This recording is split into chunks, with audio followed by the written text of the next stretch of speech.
កែលេខាធិការដ្ឋានរដ្ឋសភានៅថ្ងៃទី12ខែឧសភាបានផ្ញើលិខិតមួយច្បាប់ជូនលោកអ៊ុំសំអានតំណាងរាស្ត្រមណ្ឌលខេត្តសៀមរាបកូតាគណៈបកប្រឆាំងជាលិខិតឆ្លើយតបទៅនឹងសំណើរបស់លោកអ៊ុំសំអានដែលស្នើសុំឲ្យពិនិត្យមើលការរំកិលព្រំដែនចូលមកទឹកដីកម្ពុជា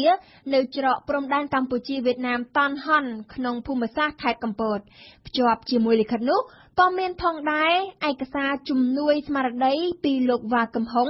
ទេសរដ្ឋមន្ត្រីទទួលបន្ទុកកិច្ចការព្រំដែនចុះថ្ងៃទី11ខែឧសភា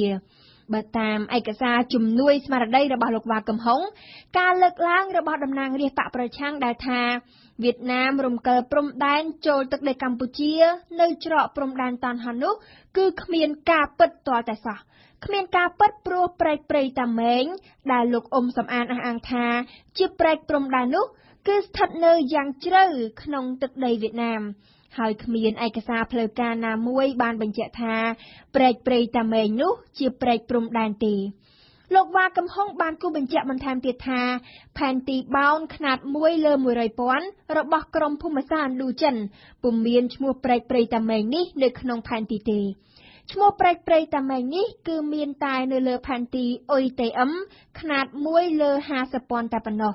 ហើយបើផ្អែកតាមផែនទីអ៊ុយតេអឹមຂະຫນາດ1 លើ 50,000 ព្រែកព្រៃតាម៉េងស្ថិតនៅយ៉ាងជ្រៅក្នុងទឹកដីវៀតណាមគូជំរាបជូនថាការបំភ្លឺរបស់លោកវ៉ាកឹមហុងនេះធ្វើឡើងក្រោយពីទទួលបានសំណើរបស់លោកអ៊ុំសំអានតំណាងរាស្ត្រមណ្ឌលសៀមរាបមកពីគណៈបកប្រឆាំងលោកអ៊ុំសំអានដែលកាលពីថ្ងៃទី16ខែមេសាបានអញ្ជើញទៅពិនិត្យមើលតំបន់ព្រំដែននៅច្រកព្រំដែនកម្ពុជាវៀតណាមតនហន់ស្ថិតនៅឃុំព្រែកក្រឹសស្រុកកំពង់ត្រាចខេត្តកំពតនៅត្រង់ចំណុចព្រំដែនតនហន់នោះតំណាងរាស្ត្របកប្រឆាំងបានចោទថាវៀតណាមបានរំកិលព្រំដែនចូលទឹកដីកម្ពុជាប្រមាណ1គីឡូម៉ែត្រនឹងថាខ្សែព្រំដែនពិតប្រាកដគឺស្ថិតនៅពាក់កណ្ដាលព្រែកព្រៃតាម៉េងមិនមែននៅត្រង់ប្រឡាយ79ដូចសប្តាហ៍ថ្ងៃនេះទេ